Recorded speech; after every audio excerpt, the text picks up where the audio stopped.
यौवनाने मुसमुसलेली ती चारू गात्री वाहिली की जीव कसा खालीवर होतो माझा.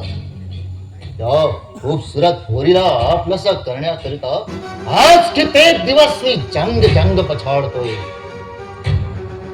पण ती पिल्यांदर कार्टी काही ताकास्तूर लागू देत नाही.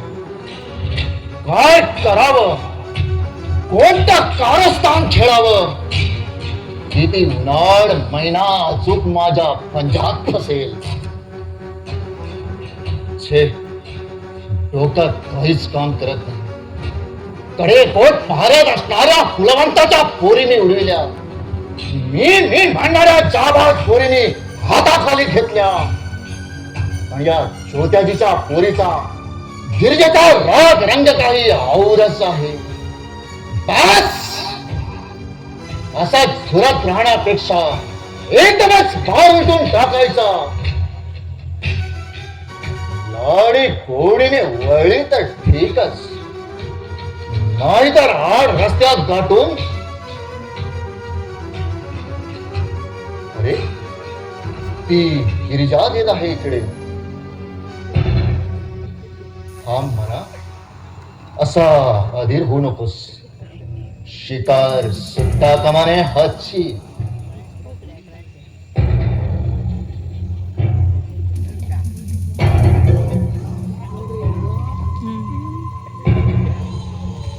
आमची जकात दिल्याशिवाय इथून कुणालाही जाता येणार नाही.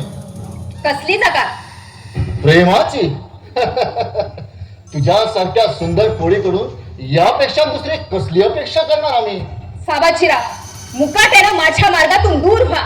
भर रस्त्यात हा असला तमाशा मी खपवून घेणार नाही.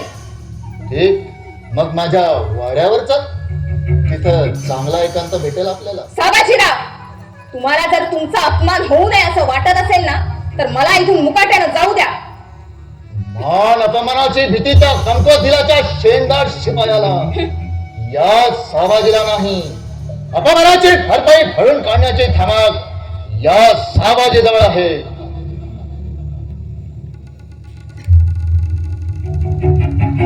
शेवटचा सांगतोय तुला, माझ्याशी लग्न केलंस तर राजाच्या राणीसारखी वैभवात ठेवी तुला. कुठल्याही गोष्टीची उणीव पडू देणार नाही. विचार कर. वैभव? अरे आग लाव तुझ्या त्या वैभवाला. तुझ्यासारख्या देशद्रोहाशी लग्न करण्यापेक्षा ना, एखाद्या शिपायाबरोबर लग्न करीन मी, त्याला पसंत करीन मी.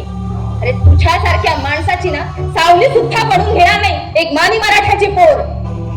अरे वा, स्वदेश स्वधर्माच्या त्या शिवाजीच्या वर्गाना तुम्हा पोरी सोरीच्या तोंडात घोळ लागत. पण लक्षात ठेव, हिंदुस्थानात पसरलेला मुसलमानी सत्तेशी दावा मांडणारा तो शहाजी भोसल्याचा पोर स्वतः जाईल आपल्या मुळाचाही सर्वनाश करेल. त्याच वेळी आमच्या खऱ्या वैभवाची रामहते पटेल. वैभव, त्या मुघलांकडून मिळालेल्या उष्टा वैभवाची महती ना ही तुझ्यासारख्या कम अस्सलांना. अरे जो जातीवंत मराठा असेल ना, तो हे असलं वैभव स्वतःच्या जुत्याच्या ठोकरीनं उडवेल. असं फारच जीभ सैल सोडलीस तू. सामोपचारानं वळतेस का पाहिलं, पण नाही. शेवटी शील भाष्टावून माझी रखेल बनण्याची तयारी केलीस तर तू. रामखोरा, एक पाऊल सुद्धा पुढे टाकू नकोस, नाहीतर तुझं काळीच फाडून तुझ्या हातावर द्यायला मी मागे बघणार नाही. नाही, वाचवा, वाचवा. या कटारीपेक्षाही कठार काळजाचा आहे मी. सोड म्हणते मी. महानुभाव घेऊन वाचवा, वाचवा, वाचवा.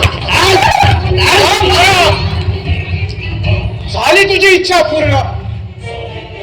नामर्थ मागाहून हल्ला केलास काय, पण सापाला दिवसन मरण माता ओढवून घेतलास. तुझ्यासारख्या काय साहेबाला वाणीनच ठेचलं पाहिजे.